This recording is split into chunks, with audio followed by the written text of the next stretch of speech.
When you hear the word schizophrenia, what is the first thing that comes to your mind? People talking to themselves. People with multiple problems. People wandering in the street. People are afraid. People that, are psychos. I started to hear voices when I was 17 years old. Somebody with emotional problems. Somebody who's having a pretty rough time in life. I couldn't really make out what they were saying. I think it's split personality, but I remember that it's not. I think it's more like you hear voices. It was like wind, like wishing of wind. Voices in the head. Yeah, voices. If you had to hear voices all the time, I can see how it could drive you nuts. I used to think I had tuberculosis of the brain. Problem in brain. It's something bad. I knew that. A mental disease.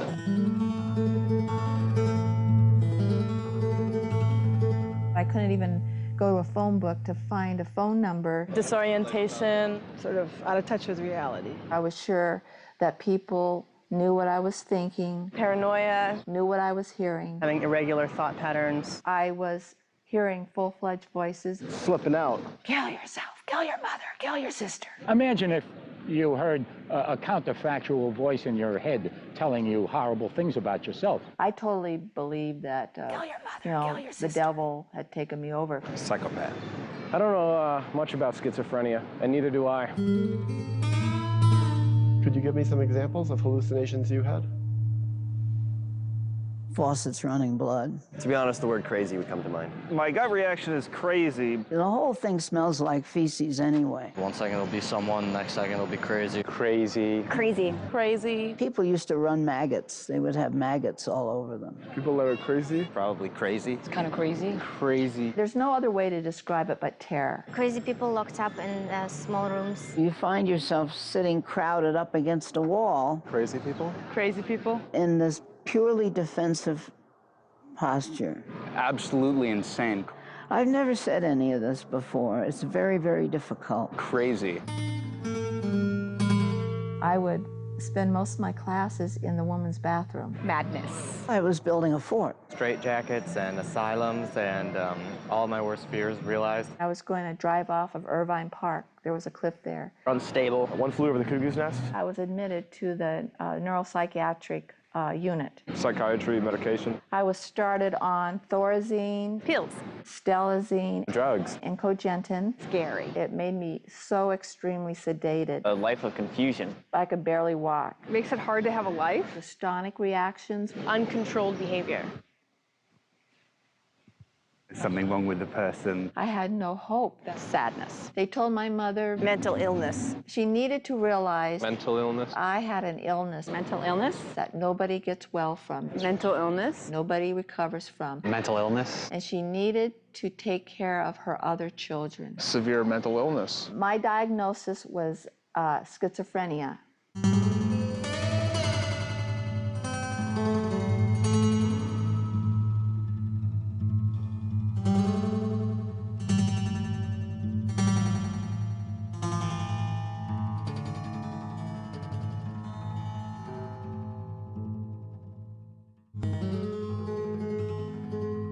I have never met a schizophrenic whose life wouldn't have driven me crazy if I had lived it. Not as the life is described in the hospital record by people who don't want to hear what it was like, but the life as when I finally get to know what this person has experienced, there's no question I would be just as sick and in just the same way that this patient is. And in fact, I've never worked with a schizophrenic where I have not walked away from some session with the feeling, my God, a human being has lived this way. My father was killed in Korea when I was 10 months old. My mom at that time was pregnant with my sister Cindy. And what I remember from a very early age is the depression my mom went through and feeling it was my fault. I feel that that kind of left a lasting impression in me. I had to be extra good or else my mom might not be with me or might want to leave me, or I felt it was up to me to keep her love. Her mother was not a person who understood separate identity either. Her mother regarded Catherine as the reincarnation of Catherine's dead father. So Catherine was this unperson. When I was 6 years old, my mom remarried, and she remarried another Marine. And at the time that she remarried, it wasn't really apparent that he had a problem with alcohol. But as time went on, it became more and more apparent. When he drank, he would be very verbally mean. He was usually drunk in the evenings, late afternoons, all the way up until 9 when he went to bed. There was always that fear that he would become physically violent, because at times he would go right up to her and say, you know, like this. And as a small kid, seeing that, it just terrifies you. If you're dealing with someone who's schizophrenic, you have to assume their life has been god-awful. You also have to assume they're terrified. And of course, if you are terrified and have a life that has terrified you, then why should you trust someone? What do you have to transfer that would make you trust somebody who says, I'm here to help you? Well, lots of people have said that who aren't the least bit helpful. And of course, starting with their parents and going on to other people who have been authority figures who aren't helpful, including mental health professionals who said, I'm here to help you, and have done things that have been very hurtful. The start that I remember was when I was 6. And I was coming home from the hospital from having had all that surgery. What surgery did you have? I had 4 kidneys and 4 ureters. So I was wetting myself all over the place and getting hit for it and getting stuff for it. And there was no way I could have controlled any of it. Well, they finally found out what that was, and they did the surgery on it. But the thing was that they said things like, we're going to operate on your doll. And they did all kinds of cystoscopy, which is excruciatingly painful, or was in those days. They've done all kinds of better stuff now. Although I'm scared as hell of it when I have it. I hear it's still pretty bad. It's not good, but it's not a screamer. It used to be a screamer, because the materials were bigger and they'd force it open and do all that stuff. And then they'd say it wouldn't hurt. And they'd say that again, and you'd have another one and another one. And you don't know the difference between urethra and vagina anyway when you're, before all that fun stuff happens. So it all seemed like the down there part, and leaking and bleeding and all of that stuff. When I was coming home from the hospital, it was raining, and the tears were running down the window of the car, and a voice said that this is going to be your life. All the symptoms that are used to diagnose mental disorders are functional for people in some way. They help them. They help them. They're somehow helpful. They enable people to avoid pain, to protect themselves, to feel better about themselves, to feel exalted, to retreat. So essentially the psychosis is a way to distance themselves from something that's so overwhelming they just don't know how to deal with. When I was 8 years old is when I first felt suicidal thoughts. And they were scary. It's not that I wanted to feel suicidal. It was like, wow, I want out of here. This poured into my school too. I began feeling really different, really strange. I got teased a lot, called bulgy eyeballs, witchy, all these names. And yet I couldn't come home and tell my mom or my dad how bad I felt, how strange I felt. Nobody liked me, you know, because if I did, I would upset them. Right. So at an early age, I started developing an alternate way to deal with all the pain, because it was extremely painful. There was a separation between me and people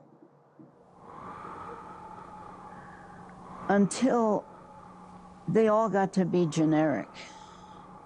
10 was when others came to me and said, you're not of them, there's another place. where you belong. People came to you? Not people.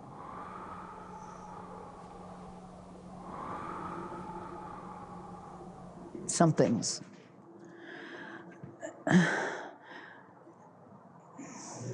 People who become psychotic, whatever word we want to use for it, the reality they've lost touch with is other people.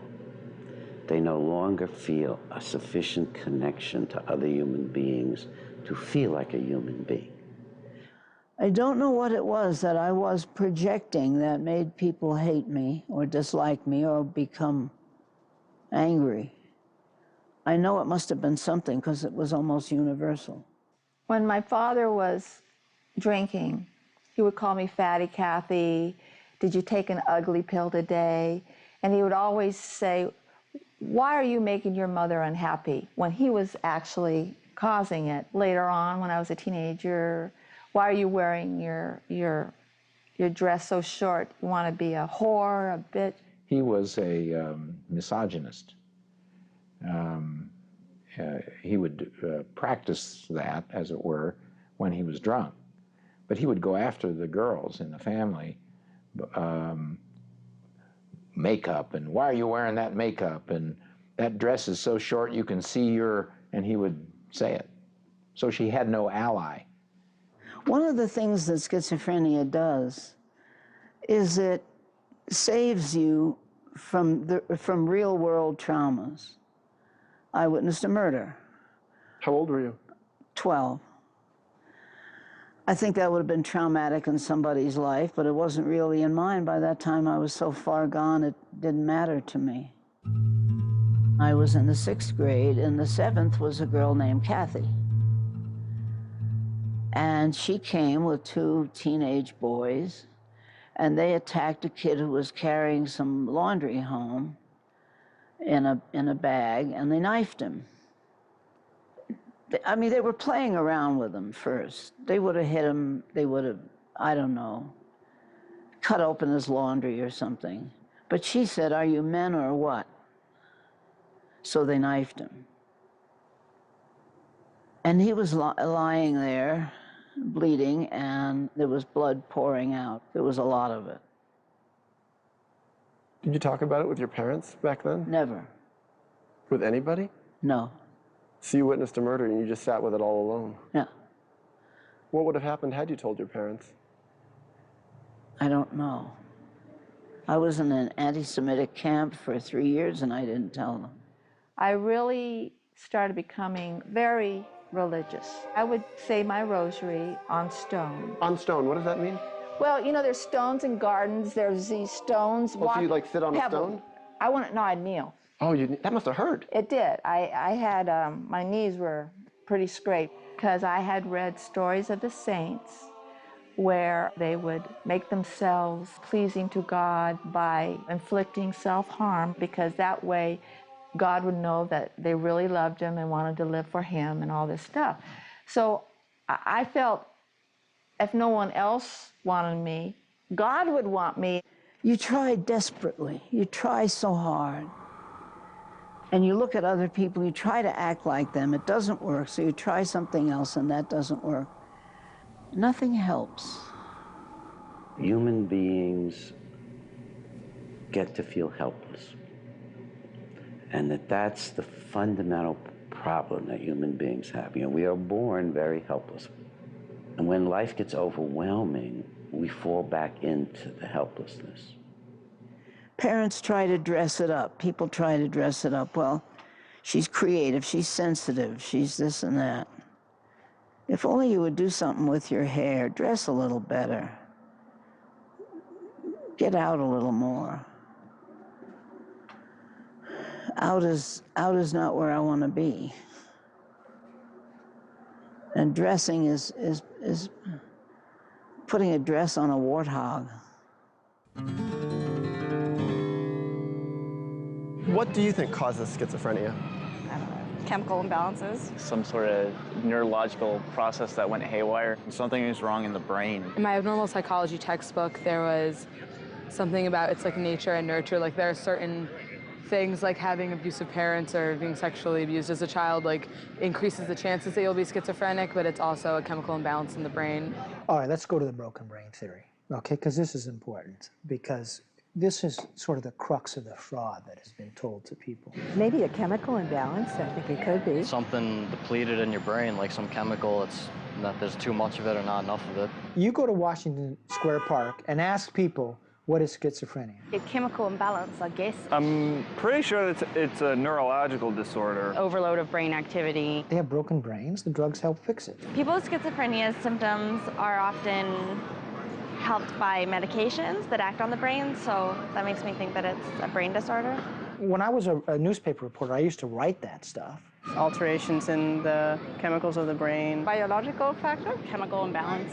Because that's what people told me. It's an imbalance. DNA. Neurologically diseased. But it is intellectual fraud. Chemical imbalance? I'm sure the condition has always been there. It's part of the human genome and memnome. It's easy to prove that it's fraud. I mean, a guy named Kenneth Kindler, who's editor of one of the magazine journals, I think it's Physiologic, I forget exactly which one. In 2005, he says, we have looked for these chemical imbalances and we have not found them. Most likely chemical imbalances in the brain. A guy by the name of Arvid Carlson was one of the initial promoters of this hypothesis. 1992 says it didn't pan out. It's just a brain disorder that develops. Hormonal, mental imbalance. Chemical imbalance. John Kane said in 1993 or 94, big psychiatric researchers, the dopaminergic hypothesis is no longer credible. I have a neuro degree, so I know it's an imbalance of dopamine receptors. Didn't pan out. Something that is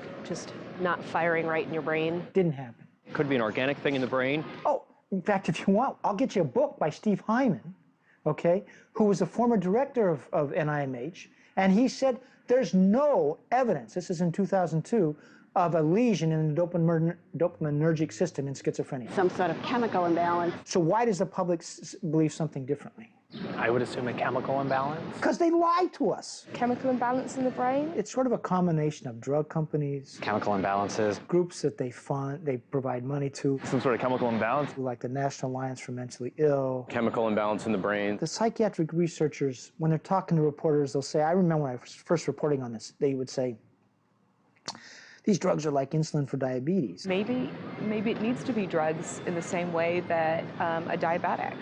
And I'd say, well, how so? And they'd say, oh, it's correcting this chemical problem. Chemical imbalance in the brain. Okay, I'd write that. Physiological or chemical. Then later, once I did my own research, I'd come back and say, and they'd say, oh, it's like insulin for diabetes. And I said, well, no, it's not. It's not what you found. And they'd say, oh, you're right. Every time, oh, you're right. And I said, well, why do you tell people that then? Chemical imbalance in the brain.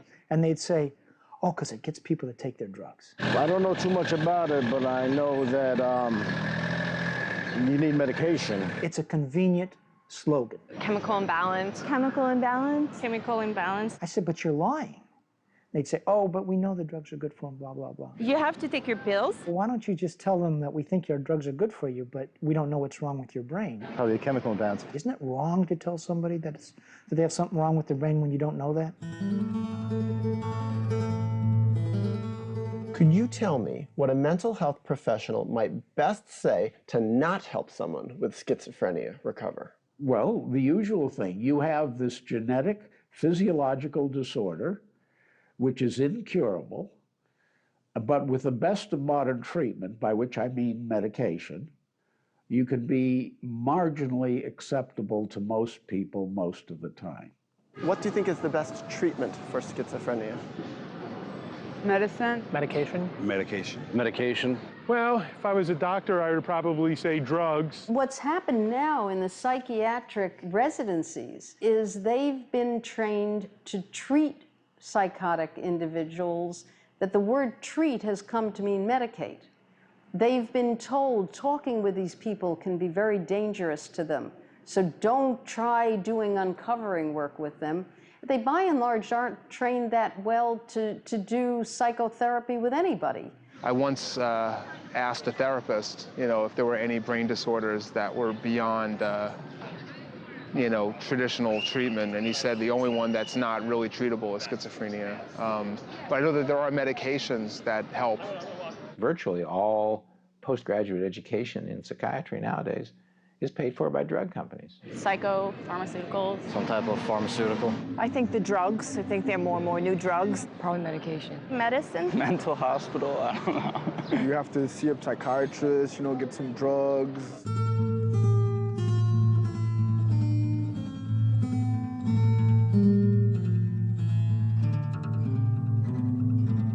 Key to helping people, the most fundamental thing is to help them get over feeling helpless. To help them understand they can actually figure things out and make decisions, make choices. And you can't do that if you're giving medication, because you're saying to them, you can't do it. You need a drug. Medication. Medication. Medication. Medication. Medication. Chemical stabilization. First of all, you got to stabilize this person. When I met Catherine, I was a first-year resident at UCLA. They sat down, she and her mother, in this little room where I interviewed her, and she sat with her head down, and her hair was all over the front of her face, so you couldn't see her face, just the top of her head. And the only word she said during the interview was, "I need to be in a hospital." So I admitted her up onto the ward at UCLA, and I intended to treat her with psychotherapy only. The evidence is that most people who get real therapy do get better.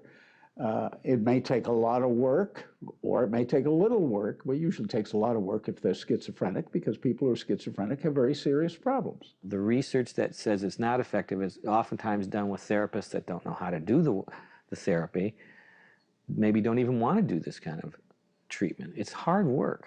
It's gut-wrenching, grueling work. Working with schizophrenics challenge our own sense of ourselves and our own beings in many, many ways. And so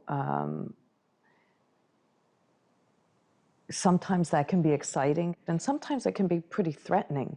Sometimes you feel you're going out of your mind. Dr. Dorman saw me for 50 minutes, 5 to 6 days a week. The first three to 6 months even, I didn't speak. I rocked back and forth. She was right out of an old textbook, the old Krepline description of a catatonic schizophrenic. I was sitting like this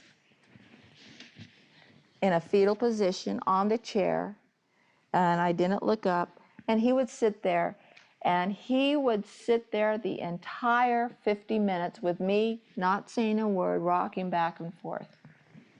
Sometimes she would sit catatonically still with just a slight little rock, and she was so shut down she didn't even swallow her own saliva. So you left her mouth open a little bit, and her saliva drooled down all over the front of her dress and drip in a string off the hem into a puddle on the floor. And people would talk about how I looked. Right in front of you? Right in front of me. What kind of things would they say? Well, there were these two volunteers there, and they were older ladies, and one lady said, "Look at her, poor dear. Some of them just never make it. Isn't it a shame?" Presuming you couldn't understand. They thought I couldn't hear it, and I could. I mean, yeah, I was psychotic. Yeah, I was hearing, but I could hear that too. Isn't it much easier to give somebody a pill and get rid of them? You know, when I worked in a hospital that gave shock, if the psychiatric resident was angry at a patient and had no insight into it, within 2 weeks the patient was being given electroshock treatment. If there's one fact that you can glean from the history of psychiatry, it's the power of psychiatrists to be deluded about the merits of their therapies. There's various reasons for that. But history tells us that really clear. Because the way it tells us that is we see so many discarded therapies that when they first came up, they were seen as miracle therapies. They were seen as cures. For schizophrenia? For insanity or schizophrenia. I mean, you know, if you go back far enough, bleeding people was a cure. Spinning people around was a cure. You know, electroshock was a cure.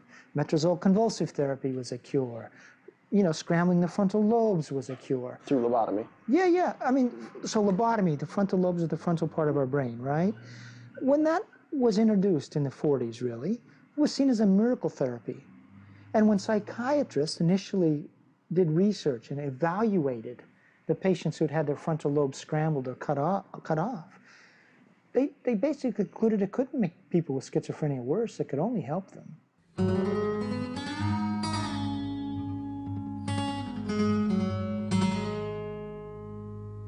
These are things that, when you look back on them, you go, oh my God, how barbaric could we be? My sense is somewhere down the road, we're going to look at the current medications that we use now and go, how barbaric.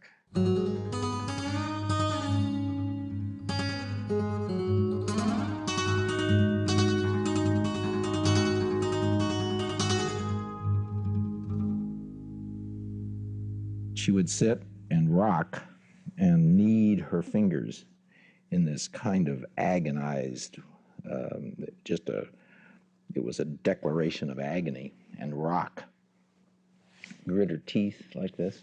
Finally, about, I'd say 4 to 5 months into seeing him, he made a comment. He said, reality could be pretty scary, can't it? And it was like, wham, an antenna went up. Nobody had ever told me that. Nobody. Here I was just doing my own internal world thing. It hit a chord. And I thought, how did he know? How does he know? And that was the beginning, the start of beginning to have trust. That was when the antenna went up. I didn't know that because she didn't tell me until, 8 years later.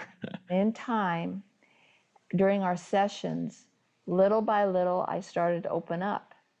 And I didn't open up all at once. It was a process, because for me to trust was kind of like a death sentence, because my experience was to trust, especially in people close to you, meant that you were going to be hurt or even abandoned maybe. You sit and you point out what a safe room they're in. You remind them that you're not going to give them drugs no matter what they say or do, and you're not going to lock them up no matter what they say or do, that you're just here to be there and talk with them about who they are and what's going on.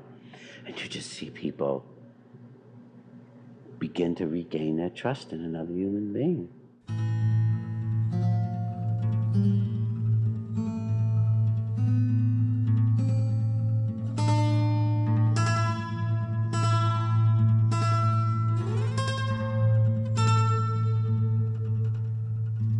Could you describe the best qualities that your therapist had that helped you?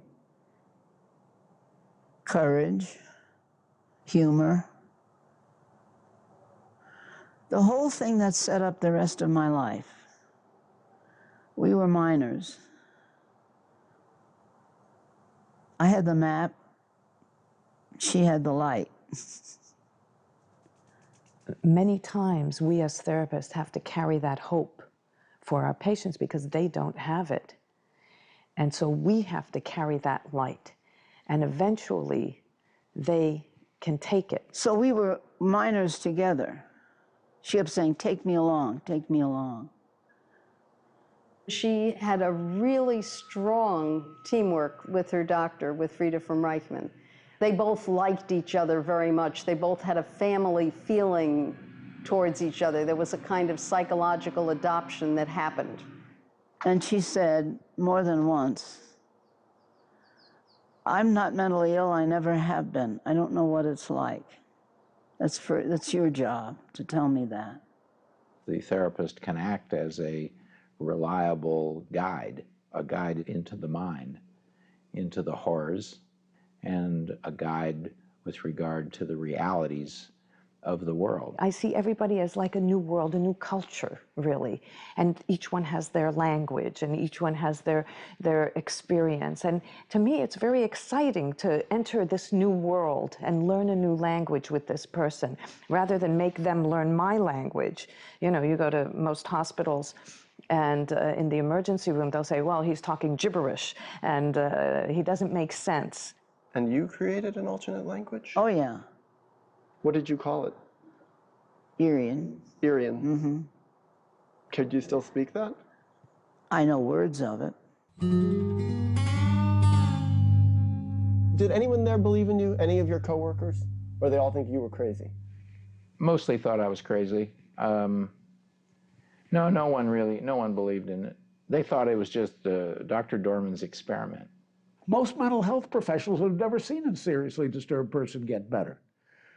the treatments they give are to make people less disturbing sick people. It wasn't following the rule book about it, so it clearly was an experiment. Everybody thought I was crazy. Even other residents said, well, he thinks he can talk to schizophrenics, so that makes him schizophrenic. You can learn and study about schizophrenia. There are theories and there are approaches, but when you're in a room with somebody, they never quite fit, you know, the formulas or the book, the textbook descriptions. And so you have to be willing to tolerate a certain ambiguity and also to rely on your own creativity, because everyone is different, and even one person might be different from day to day, from hour to hour. Why'd you stick by her? I mean, what gave you faith in her? You know, she never missed an appointment. And she had choice in coming or not coming? Sure. She didn't have to come. 6 days a week. I would get to the office, and she would be leaning up against the wall, eyes. After about a year of seeing her, she closed her eyes and would shuffle around the ward through little slits, you know, bumping into things, and bumping into tables. But sitting and quiet, she would have her eyes closed. There she was up against the wall in this peculiar tilt that she would kind of tilt up against the wall. I kept my eyes closed for 2 of those years. Wait. So you kept your eyes closed, literally? Literally, my eyes were closed, and I must really specify that to me it was not like, oh, I'm going to close my eyes. It had nothing. Literally, they closed, and to me, I couldn't open them. But the point is, she never missed an appointment, and she was always on time. Always on time. I made those sessions with Dr. Dorman because he had planted a seed. And as we progressed, that seed was watered. And he would always address what's underneath the delusion, underneath the appearance. He would always appeal to that part of me that was healthy. And you know what?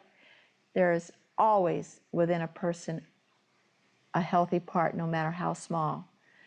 And he told me that. He said, Kathy, I knew you had a well piece.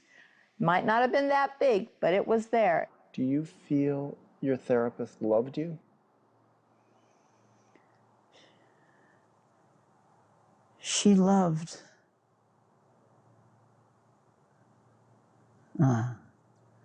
She loved the health in me. She loved the strength in me.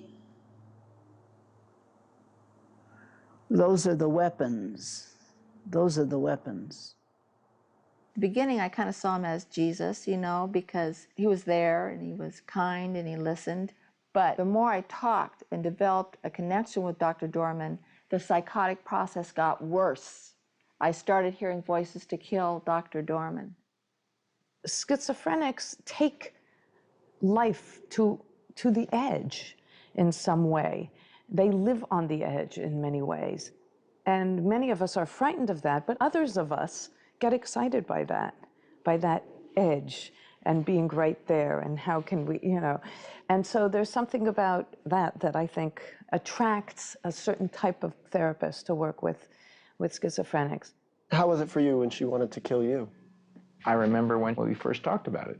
I said, well, Catherine, maybe it's the same for me and why you hear voices against your mother.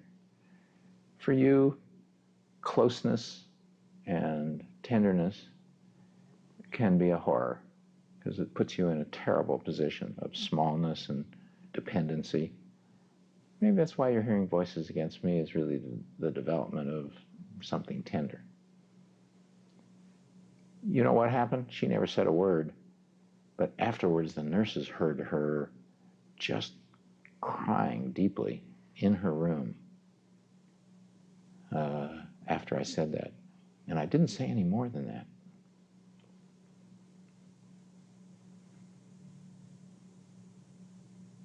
What was happening was my internal psychotic world was being slowly cut away. He was challenging it, I guess. He was challenging it. And this is all on an unconscious, subconscious level. So I had suicide attempts. In the hospital? In the hospital. Of what variety of suicide attempts? Well, I tried hanging myself when Dr. Dorman was on vacation. I literally had the sash around and was on the suitcase. It was in my closet. And my roommate had just darted by the door, and she saw me, and she just shouted for a nurse. And I was already up there. I was already... So you were going to kick it out and just hang? Mm-hmm. And when he got back from his vacation, he came up on a weekend to have a therapy session with me on the suicide ward to process all these things. What if she had killed herself when you'd been away? Well, that would have been a horror. I assumed that she was making, among other things, a statement of both despair and that I was away. She must have felt rejected by you, too. Or abandoned? Probably both. But you know, that was part of her learning curve. Part of the learning curve is that I had to go away, that she had to exist separate from me. So she had to learn to live without you? That's correct. So it was actually good for her that you went away? That's right. See, there's the danger, though. When people feel despairing in the moment, you can find that there isn't a full commitment to kill oneself, but one can end up, she could have ended up killing herself by accident. And your suicide attempts? The usual, cutting your wrists with razor blades. Apparently it was not the usual one or two. Bang, I mean, little. It was deep, and I kept going at it, but I never did find anything that was good enough, and I just kind of get tired of doing it. I had to face these inner demons. I couldn't go around it. I couldn't go above it. I couldn't go under it. Trying to just alleviate symptoms was tried on me with the stelzine and the thorazine. That did not work. Did you ever take any psychiatric medication when you were hospitalized at Chestnut Lodge? Well, if chloral hydrate, Seconal, Nebutol, and the tall talls are psychiatric medication, yeah, bung full of it. Did they help you? Well, what you do is you get a night's sleep. Somebody comes along and clubs you.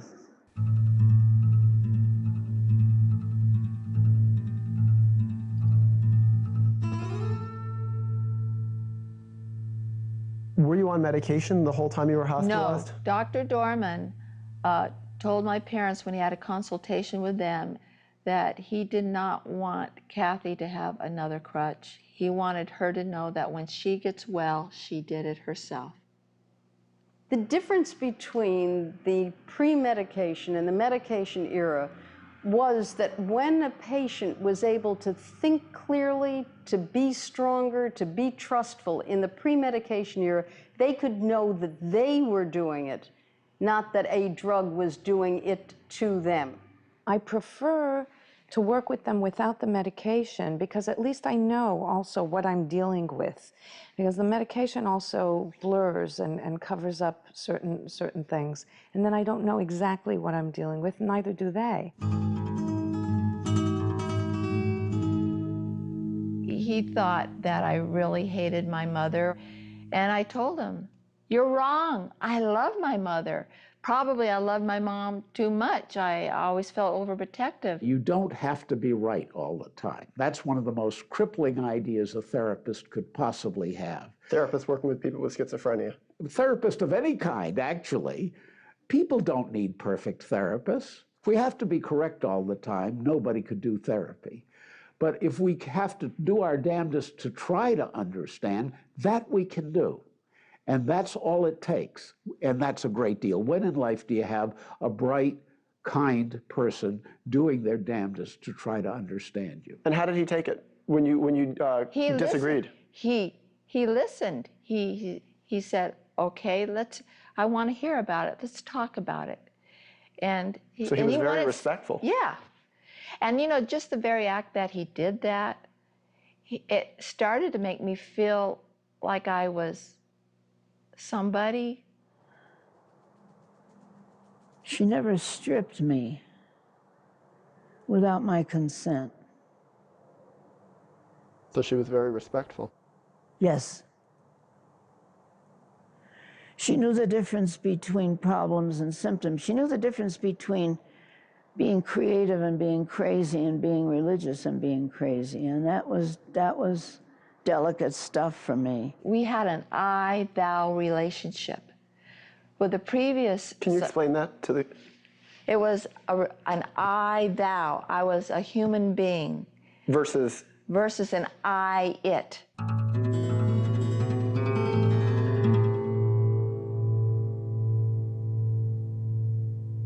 Do you believe that someone could recover fully from schizophrenia and, let's say, live a life without medication? Without medication? No, I do not. I don't think so. Medication seems like it's pretty necessary. In the area of neuroleptics, we've had 2 good long-term outcome studies. The first was done by Courtney Harding, who's now at Boston University. Not without medication. I don't believe it's possible. She followed the long-term outcomes of people who, in the 1950s, diagnosed with schizophrenia, on the back wards of a Vermont State Hospital and given up for lost. I don't know if they could recover, but somehow adapt and be able to cope with it. Now, it so happened that in the 60s, Vermont had sort of a very sort of socially progressive model for rehabbing these people. So she followed them up in the 1980s. It's maybe slightly possible, but probably not. And here's what she found. I don't think so. They could recover, but not fully. She found that 1/3 were completely recovered. Asymptomatic, out there, you didn't ever know they were schizophrenic. Don't recall that I've seen those cases. Another 34% were doing pretty well, some pretty good social functioning. I don't think so. 32% were pretty chronically ill. I don't think that they can recover fully because that's something, I believe, something so strong would be embedded in your brain. There's something real key here. Of those who had recovered completely, they all shared one trait. And that trait was everyone had quit taking his or her medication. No, not without medication. No recoveries in those who followed the paradigm of care where you stayed on drugs for life. I don't really think so. No, I think you need to take your medication, yes. The second, when it was just released, I think you could live without medication. I don't know if you'd recover. Following people diagnosed with schizophrenia in Chicago for 15 years. And they found, and this was just reported in 2007, May 2007, that 40% of all people diagnosed with schizophrenia who got off their medications eventually recovered. Asymptomatic, doing well. Not fully, but I think they could live a pretty normal life. Now, only 5% of those who stayed on their medications recovered. I don't think so. So that's the best long-term study we have in modern times, and it tells you quite clearly that if you want people to recover from schizophrenia, if you want to give them their best chance possible, you get them off the drugs. Fully, no. So that study's done. It's funded by you and me, the taxpayers. Now you go and find one newspaper that reported on that story. I wouldn't think so. I don't know why I wouldn't think so. Why not?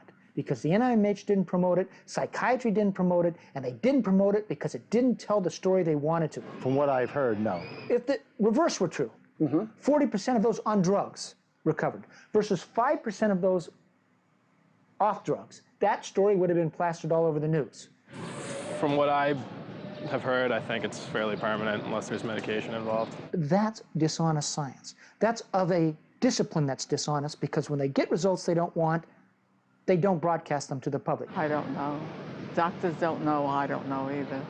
Is Harding's story well known? Do you think young psychiatrists are being told, you know, we followed schizophrenia patients up for 30 years, and we found that, believe it or not, we don't have to be so despairing. 1/3 completely recover. Now they all happen to be off their drugs, so what we should do is help them get off their drugs. Right. I started getting despairing at the end of my residency. She'd been in the hospital close to 3 years, and she clearly looked worse than when she came in. My inner thought was that she would end up in the state hospital, that I had failed. And her mother said this, "I'll just take her home. All she needs is love." I turned to Catherine and I said, "Catherine, you know you can't go home. You'll either kill your mother or you'll kill yourself, and there's no way to get better." But since I was leaving residency, I transferred her to a small private psychiatric hospital so I could continue to see her. The first visit, there she was still in that catatonic kind of thing, and she also had a high-pitched, squeaky voice in those days, too. And the first thing she said when I sat down was, she did this. Thank you, Dr. Dorman, for not letting me go home. I found it so disruptive at first because I was put in a room with 4 other girls, one of these dormitory rooms. And at UCLA, I just had one roommate. And here I was laying in bed trying to stop the voices, you know, trying to concentrate and go down and do what I... Oh, basically to zone out. Yeah, zone out. And here these girls were talking about what psych... Oh, did you see John? What a bod. And he would make a good lay. And it was driving me even more. It was like... So I had that going on, and I would meet with Dr. Dorman, and I would say, I need to be in my own private room. It's too painful in there. I can't concentrate. And he said, Kathy, you can handle it. You don't need to be isolated anymore. And it was like, you know, and you know what? That was the best thing he ever did. I had come out from the disturbed ward almost 3 years, and that's long after they kind of give up. In most state hospitals, it's 2 years, and I don't mean 2 years in a day, I mean 2 years. And then what do they do? Then you're chronic, you're back ward. Oh, I see. And they give you a chance, they try, but you know, we're not gonna make it, we've got other, it's a triage thing. And I was almost 3 and heavy. As I stayed in that room, more and more, I was diverted from all the other stuff in my head. Not only was I diverted, but it was like I started becoming interested and wanting to know what's lay and what psych tech is that? Convalescence takes a hell of a long time. For one thing, you have to learn the difference between problems and symptoms. You have to learn the difference. You have to learn how to act. All of a sudden, I began feeling wonder. I began feeling curiosity.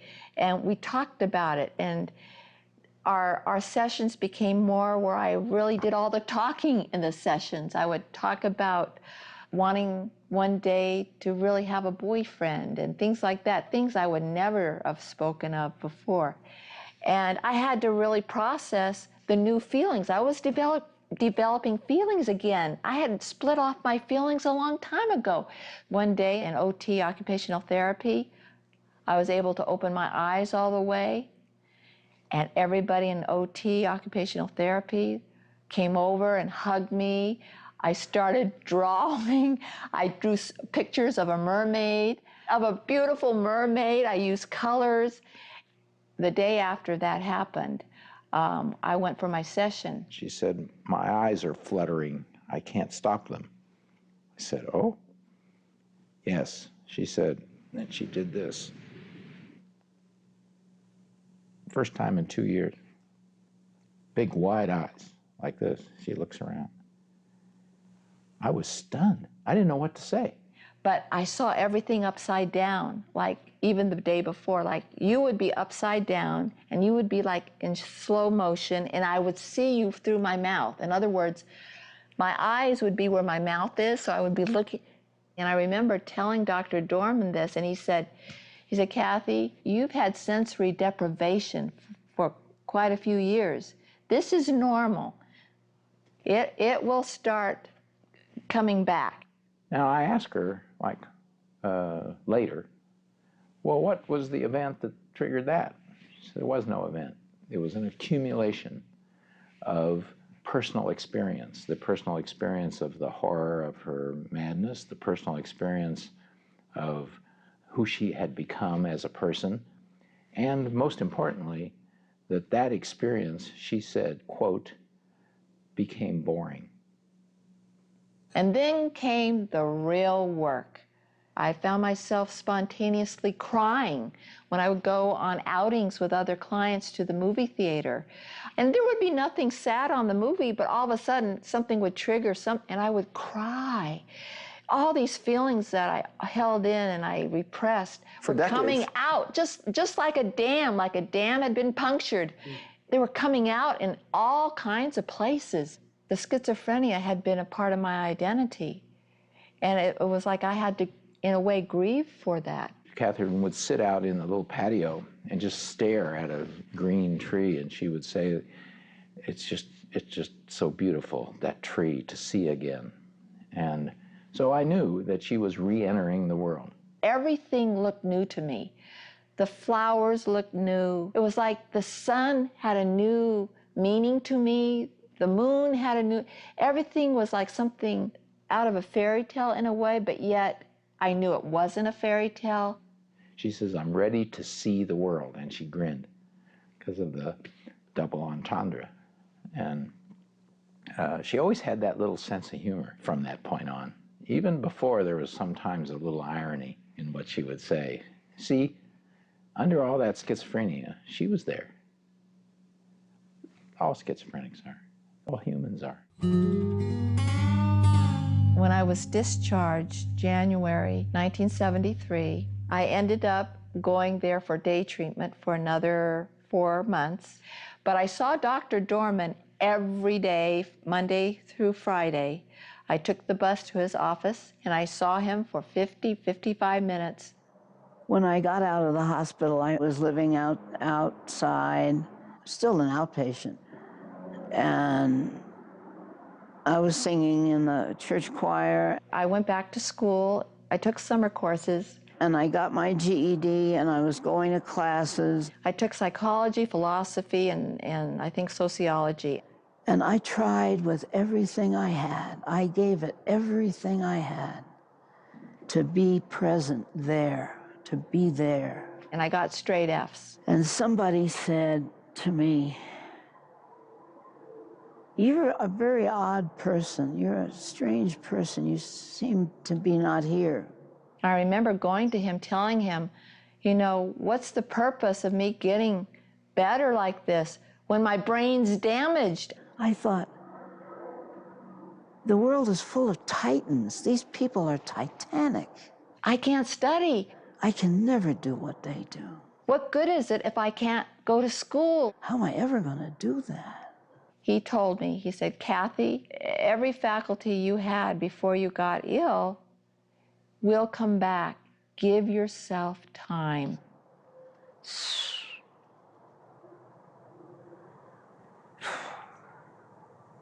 I held on to that like a life raft, because at that point I was starting to feel suicidal. It happened when I was in college in my second year. I was losing that schizophrenic identity. I looked in the mirror and I didn't recognize anything I was seeing. It was awesome and wonderful and terrifying at the same time. And I didn't recognize the life I was living. I was starting to develop a new identity. And I went bonkers. If I didn't have Dr. Dorman to process all these new experiences and feelings, and I ended up back upstairs. It would have been so easy. Disturbed. Allow myself to slip back. I felt so desperate. That next semester I skipped. Some guy came in to do something in the cabinets, and I said, is this going to be my life? And then I took it the fall. Am I going to spend my time going out, getting socked in a kisser, and coming back here? And I got straight B's on all those classes. And he shrugged and said, it's worth a try, ain't it?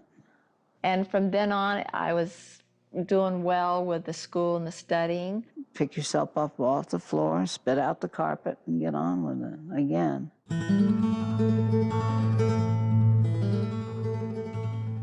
Do you believe that someone could recover fully from schizophrenia, let's say, and live without any medication?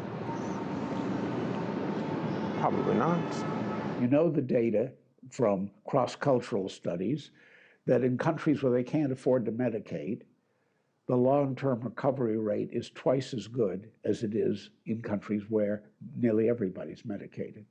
My instinct is probably no. And the chronic disability rate is twice as high in the United States and other countries where almost everybody's medicated as it is in countries where they can't medicate. These are the World Health Organization studies. I think it'd be really difficult. So it was US and 6 other sort of European countries, rich countries.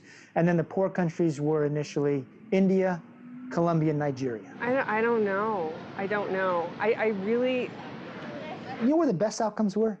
In rural India. And there, only 2% of patients, or 4% of patients were kept on antipsychotic medications. If there was an absolute recovery, that'd be great, but it might also just be sort of learning to live with it. Now, if I'm a doctor, and I look at those outcomes, and I hypothesize that medication use is a variable that changes long-term outcomes, and I find that outcomes are better in countries where they don't maintain patients on the drugs like long-term, what am I going to decide? As I understand it, most psychological disorders are lifelong diseases. And I think you can recover in the sense that you can have a happy, balanced life if you're on your medication. I don't know that it can be cured at the moment. I mean, if there is a psychological imbalance and there were some way that they could go in your brain and change your brain chemistry permanently, then sure, but I don't think that's available at the moment. I'm going to go, oh, Christ, we should be doing something different. We should not be keeping people on their meds all their lives. We should be trying to minimize use. Without medicine, I think that it's impossible. Well, was there any discussion of that? No. The way things work now, no, I don't think that it's possible. Was there any acknowledgement of that by Western doctors? No. I sincerely doubt it. They seem to get worse. Most mental health professionals never even heard of those studies, even though they're done by one of the most reputable research groups in the world. I think that you cannot recover from schizophrenia, but you can keep it under control. Reputable and non-radical, too. That's right. They're not the least bit radical. In fact, they did the studies to show how good the new medications were. No, probably not. But they were honest. When they found the opposite, they didn't believe it at first, thought it must be that in countries where they don't medicate, they're using different diagnostic criteria. But they published their findings saying, we don't believe it. No, I don't think so. Then, because they're good researchers, they repeated it very carefully using the same diagnostic criteria in all 6 countries and found exactly the same thing. Probably not. You see, if they worked for a drug company, they'd have said this explains it, but they would do no research to show it. The important thing was to make sure that drugs kept selling. No, I would say you would need medication. And in fact, they concluded, the World Health Organization investigators concluded, that living in a developed country is, quote, a strong predictor that you'll never fully recover. I think we would be hard-pressed to find someone who wouldn't continue their hallucinations or delusions just through counseling. So I'm not so sure that something other than medication would be able to fully alleviate all the symptoms. I was in New York, sitting on a bus, and there it was again, the whole business, right down. I was schizophrenic. And I said to myself, wait a minute. Shh. And by this time, your therapist had already died, right? Oh, yeah. Hey, shh, what's this all about? Well, schizophrenics don't do that. Meaning don't take a look at themselves from the outside and say, hey, what's going on here? Have a very sane and rational conversation with yourself. And I said to myself, oh, mother's little sweetheart, let's figure this out. Aha, you forgot what it was like. You had the desire to escape somewhere, have you? Is mother's little sweetheart wanting to go someplace else? Would Frida talk that way to you? No, she was much gentler. Suffer a little smarter, will you? So we suffered a little smarter. Me and my brains. And you didn't end up back in the hospital? No.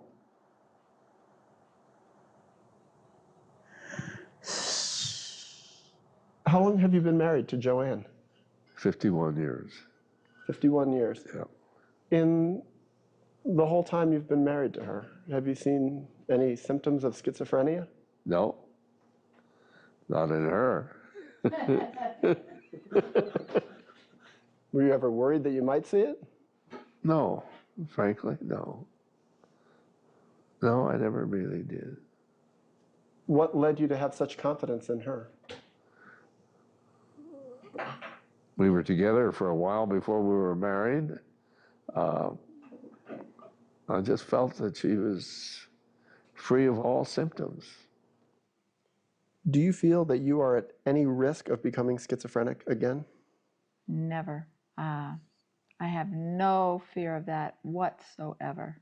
She was given an MMPI when she was admitted, and the schizophrenic spike and the paranoid spike were extraordinarily high. It was clearly the MMPI that would be interpreted by an objective observer as this person suffers from schizophrenia. And then I asked her 10 years later to complete another MMPI. So 1979, 2 years post-treatment, and it was within the normal range. There are no spikes. The schizophrenia is gone. Have you taken any psychiatric medication I have since not then? taken any psychiatric medication since November 1969 when I entered UCLA. Do you ever dream that you've returned to being psychotic?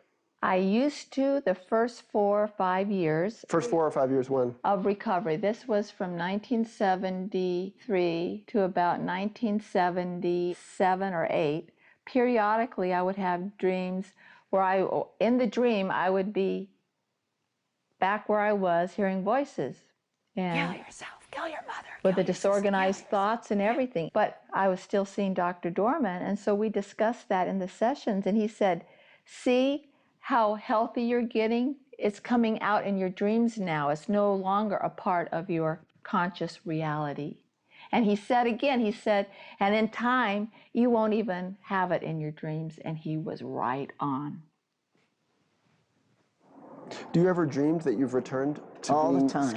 being psychotic or schizophrenic? All the time.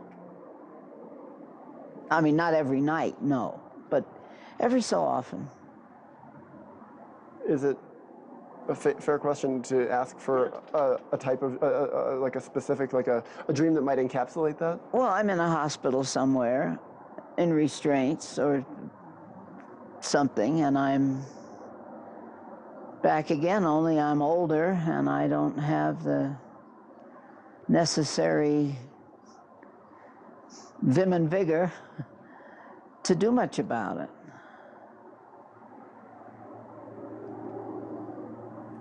Must be a relief to wake up. Yeah. Quickest recovery ever. Yeah, quickest recovery ever, yeah.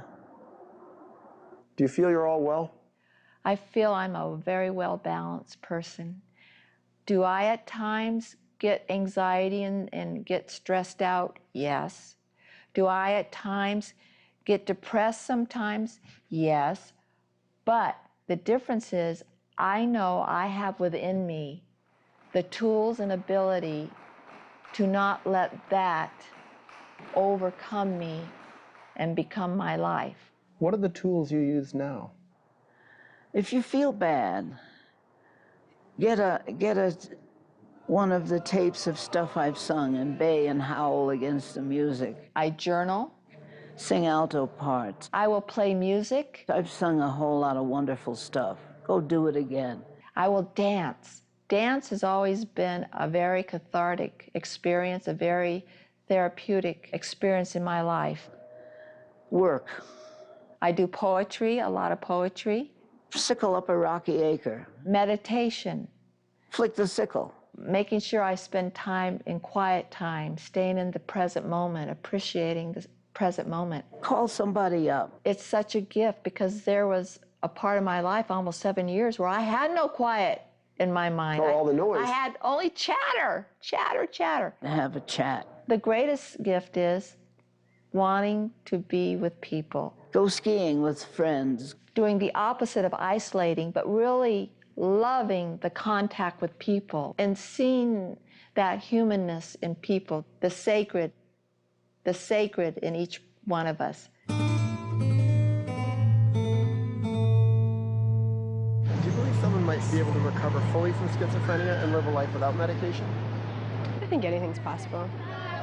Yeah, I believe anything's possible. It is possible, so certainly it's possible. That I don't know. I hope so. Let's say you were a young person now. Let's say you were 14, 15, 16, and God help me. and you had schizophrenia now. I think so. I mean, I think, you know what, depends on the degree and the level of schizophrenia. I think it's possible. It must be possible. I think it could be possible. What would happen to me today would be so much less good. I'd be put on an adolescent unit somewhere, and then I'd die.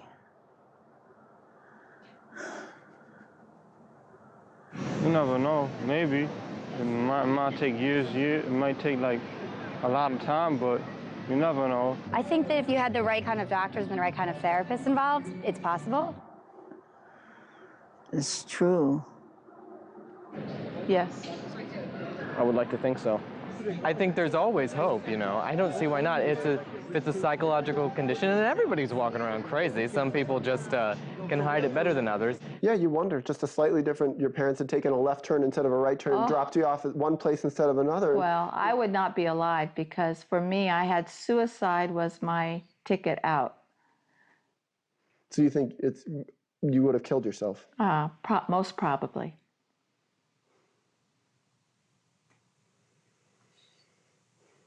I don't know whether it's possible, frankly.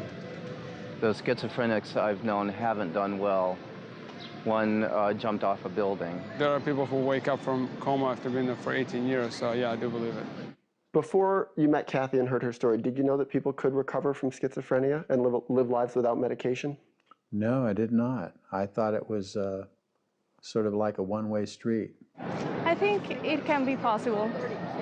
Yeah, I think it seems feasible, especially if they have good support group, good group of friends. Did you make friends in the hospital? Yeah. Good friends? Yeah. Still. I believe it's possible, sure. I believe so. I certainly don't believe that it's impossible. We had a reunion, 4 of us. Really? Yeah. All diagnosed with schizophrenia? Yeah. All recovered? 3.5. 3.5. 3.5. I think if they wanted to, if they 100% passionately, like with all their being wanted to, I think they could. She died, by the way. Which, the one who half made it. Yes, I do. If they have the proper treatment and they have the willingness to change their life. I would hope so. But the other 2 are fine.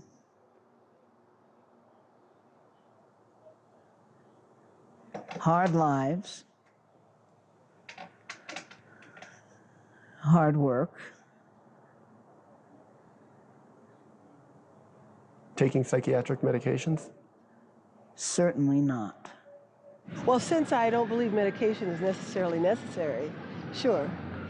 I think it is possible, but I think it really depends on the individual. I care about people who are going through what I went through because I've been there. Probably. I think the mind is capable of enormous change, so probably. They are some of the most beautiful, courageous people I've ever met. If they really wanted and understood what they had, their disease, that yeah, they could probably do it. I'd like to think so, since I don't believe in medication. And it saddens me when I see society and the media portraying them as these buffoons, as these psychotic, knife-wielding. Yeah, I'd hope so. I'd hope so. Although the cases that I've heard of that come into the newspaper seem to be people that have come off their medication and had a bit of trouble. Sure, that happens, but that is not the majority of people who have a mental disorder.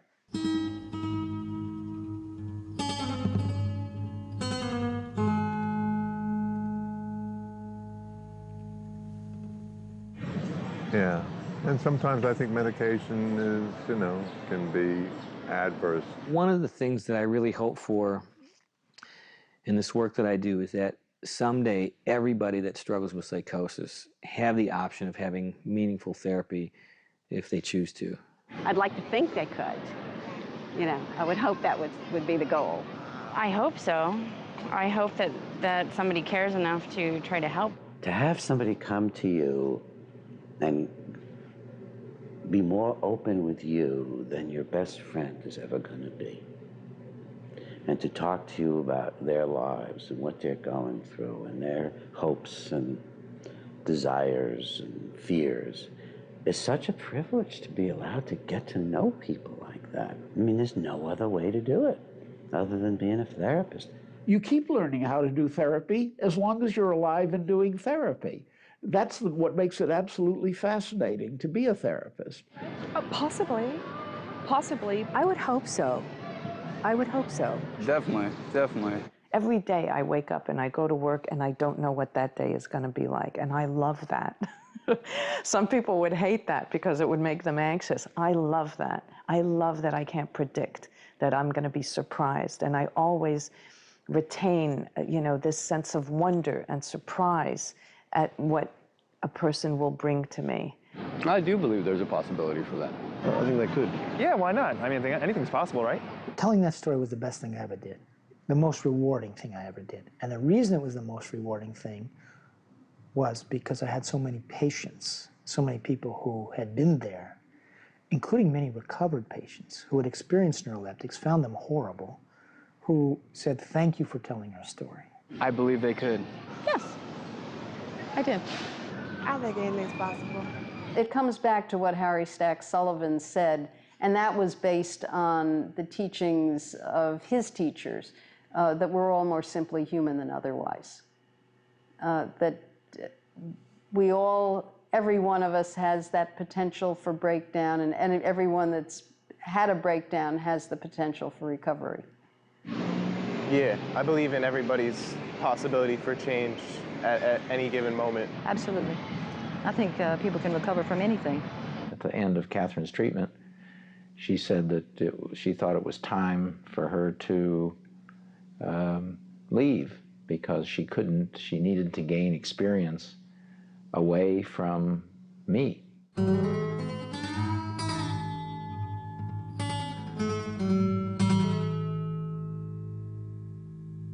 And I agreed. And she said that she would miss me. And at that moment, I thought, my God, I'm going to miss her too.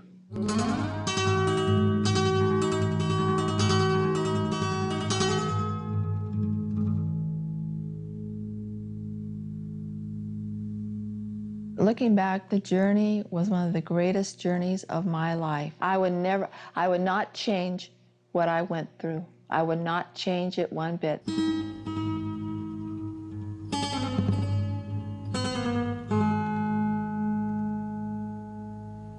Are you ever surprised your life turned out the way it's turned out? Not surprised, dumbfounded, shocked, amazed.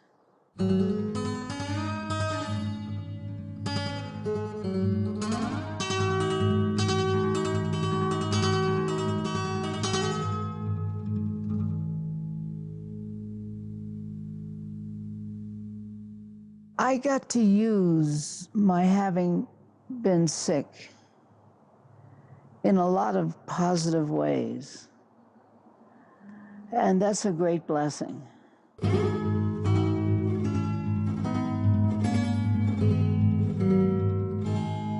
I can talk to you for a purpose.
That's it? That's all. Thank you very much.